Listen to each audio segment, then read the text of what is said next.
Bom, aqui você vai perceber que quando os sistemas estão em repouso, as análises ficam um pouco mais simples. Eu vou começar por esse aqui. Você empurrou uma mola junto com um corpo, e quando você soltou o sistema, a mola e o corpo não saíram do lugar. Eles estão em repouso, parados ali naquela posição.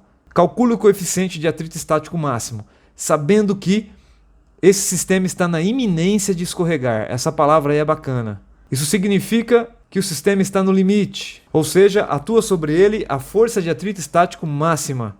Então vamos analisar as forças todas aplicadas. Então eu conheço aqui a força peso, eu conheço a força normal, a força elástica tenta empurrar o bloco lá para a posição de equilíbrio, mas agora existe a força de atrito contrária à tendência de deslizamento. São essas as 4 forças atuantes. E se ele está em repouso, normal está anulando o peso e força elástica está anulando o atrito estático. Bacana, então eu posso escrever isso tudo dessa maneira. Normal é igual a mg e em x a força de atrito é igual à força elástica. Analisando um pouco melhor o eixo x, força de atrito é o μ estático máximo vezes a normal e a força elástica é a constante elástica vezes a deformação da mola naquela situação. Todas as informações estão aí, né? Então normal é igual a massa 9 kg vezes a gravidade, constante elástica é 250 vezes a deformação 0,45 metros. Aqui a gente vai descobrir que o μ estático é igual a 1,25.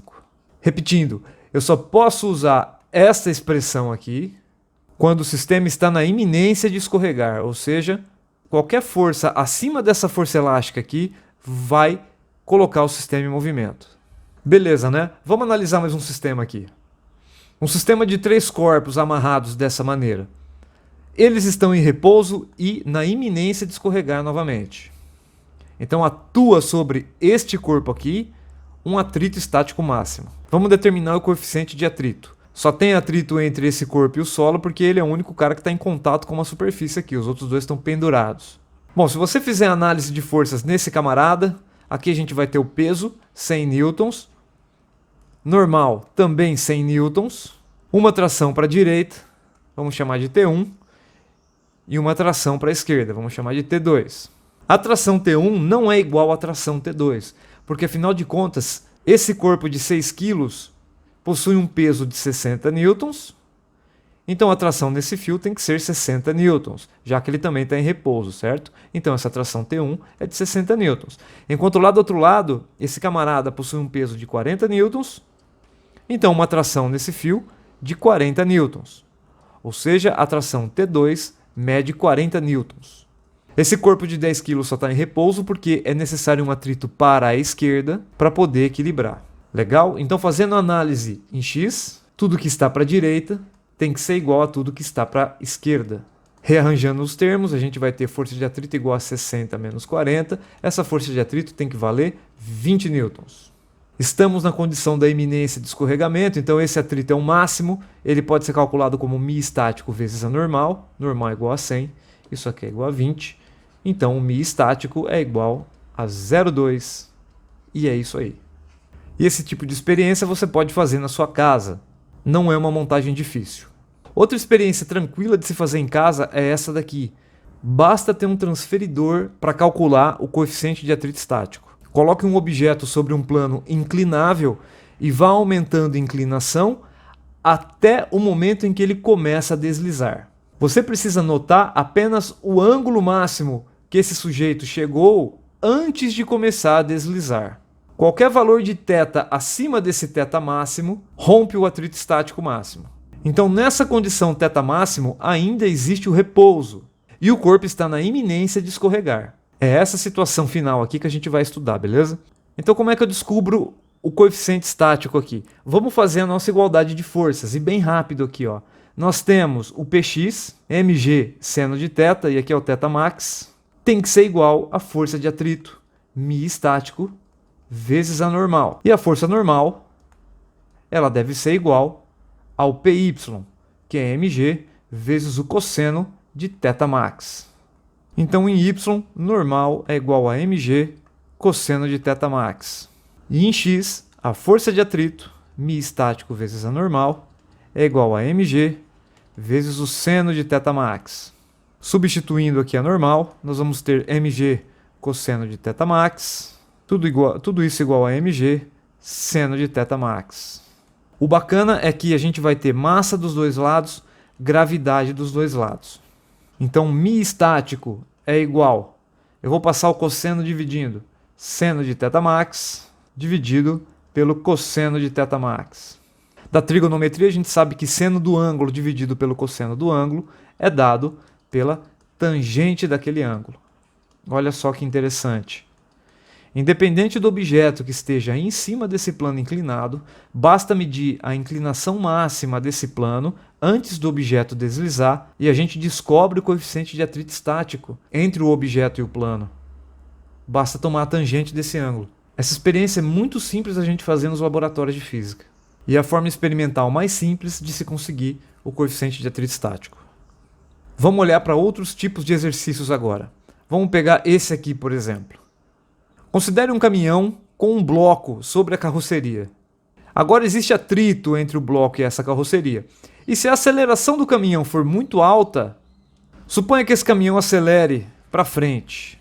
Por inércia, o bloco tende a ficar nesta posição, mas como agora existe atrito entre ele e a carroceria, o caminhão pode arrastar esse bloco junto com ele. Mas se a aceleração for muito forte, pode ser que o atrito estático máximo não dê conta, e essa caixa desliza para trás. E a pergunta é qual é a máxima intensidade da aceleração que o caminhão pode adquirir sem que o bloco escorregue. Esse tipo de exercício a gente resolve analisando o bloco a partir do ponto de vista de um observador que está aqui na rua observando tudo acontecendo.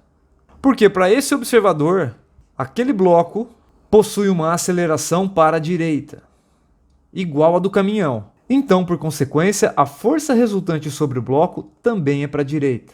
Se peso do bloco e normal se anulam, essa força resultante só pode ser o atrito estático. Vocês concordam comigo?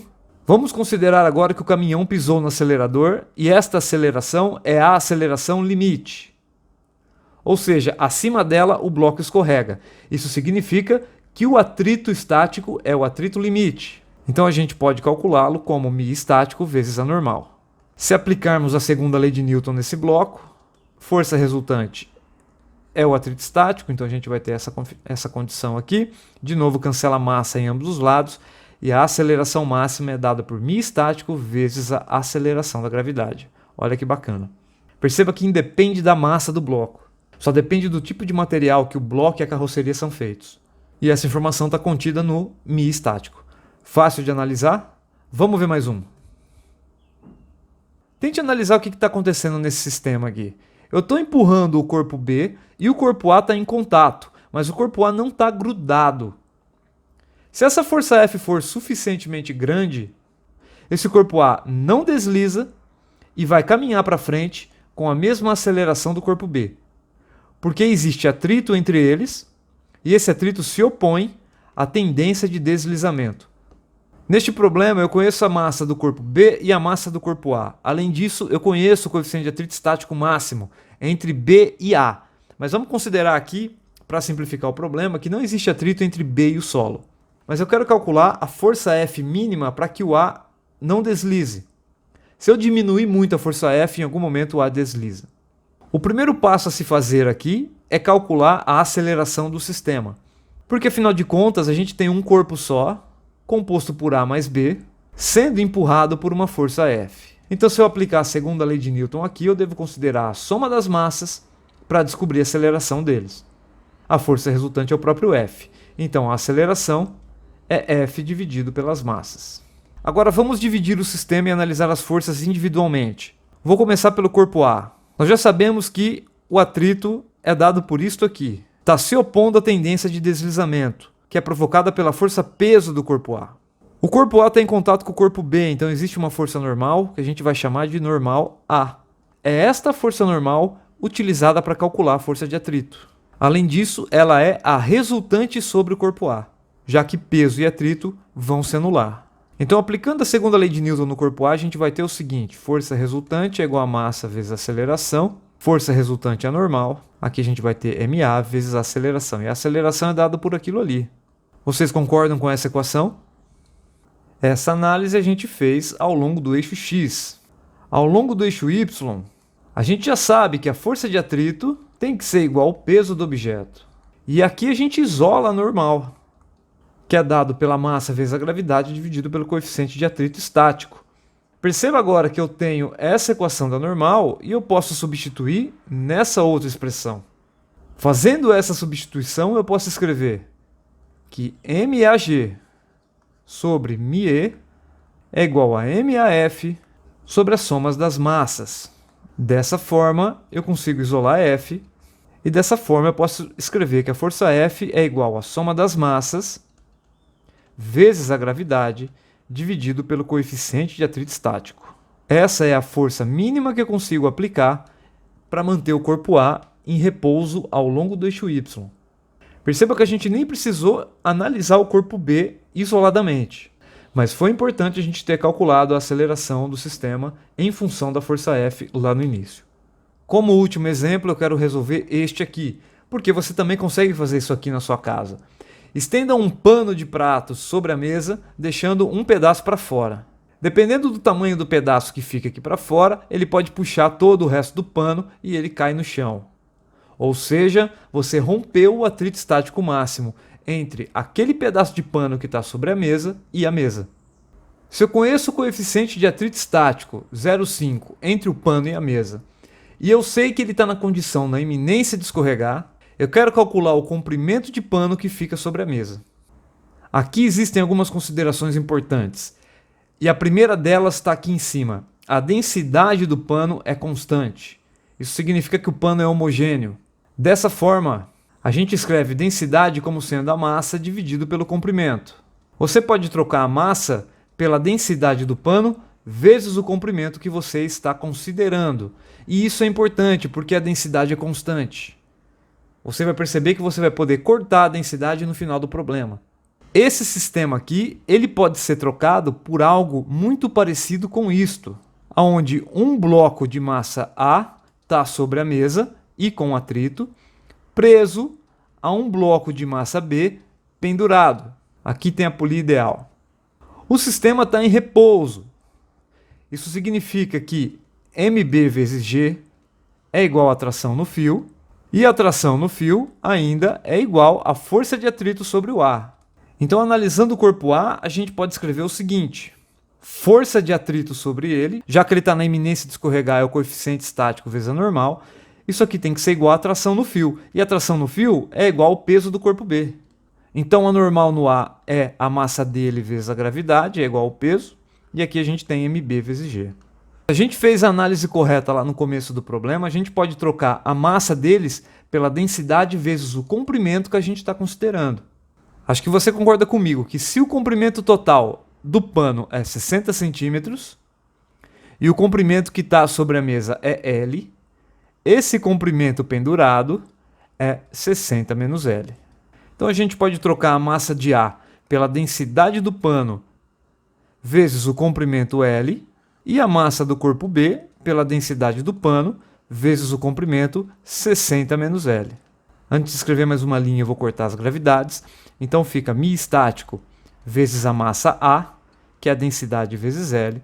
Isso aqui é igual a massa B, densidade vezes 60 menos L. Opa. Como a densidade é constante, você pode cortar dos dois lados aqui. Então, para terminar a conta, a gente vai ter 0,5 vezes L igual a 60 menos L. Rearranjando os termos, eu vou ter L mais meio L igual a 60. Então, 1L e meio igual a 60. Então, para terminar, L igual a 40 centímetros. Então, esses eram os exercícios modelo com relação a atrito estático que eu queria fazer com vocês. Espero que tenha ajudado. Aquele abraço.